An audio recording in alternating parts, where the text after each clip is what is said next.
Hello hi. మనం ఇప్పుడు ధను రాశి ప్రజెంట్ ఫీలింగ్స్ చూద్దాం. ధను రాశిలో ఎవరైతే ఉంటారో వాళ్ళ పర్సన్ యొక్క ప్రజెంట్ ఫీలింగ్స్, ఆర్ఎల్స్ మీరు ధను రాశి అయితే మీ పర్సన్ యొక్క ప్రజెంట్ ఫీలింగ్స్. ధను రాశి ఏం ఫీల్ అవుతున్నాడు ఈ పర్సన్? నేను ఎమోషనల్గా చాలా కంట్రోల్ చేసుకుంటున్నాను, నాకు ఎమోషన్స్ ఉండట్లేదు, నేను మాట్లాడాలి, స్టెప్ తీసుకోవాలి అనుకుంటున్నాను, ఈ సిచ్యుయేషన్ ఎలాగైనా మ్యానిపులేట్ చేయాలి అనుకుంటున్నాను, బట్ టైం అనేది నాకు సపోర్ట్ చేయట్లేదు. సో వచ్చే టైంలో నేను యాక్షన్ తీసుకొని ముందరికి వస్తాను. లైక్ నాకు ఎన్ని ఆప్షన్స్ ఉన్నా కూడా నువ్వు అనే దానివి చాలా ఇంపార్టెంట్.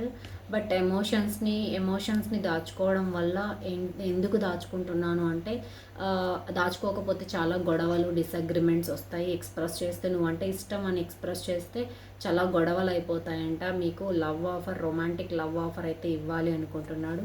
అండ్ మిమ్మల్ని అయితే మర్చిపోలేకన్నా ఉన్నాడు ఈ పర్సన్. ఓకేనా? అది మీ పర్సన్ యొక్క ప్రజెంట్ ఫీలింగ్స్. ఓకే, వీడియో నచ్చితే లైక్ చేయండి, షేర్ చేయండి, సబ్స్క్రైబ్ చేయండి, కమెంట్ చేయండి. అండ్ కమెంట్ సెక్షన్లో చెప్పండి మీకు ఈ రీడింగ్ అనేది ఎంతవరకు రెజొనేట్ అయింది అని.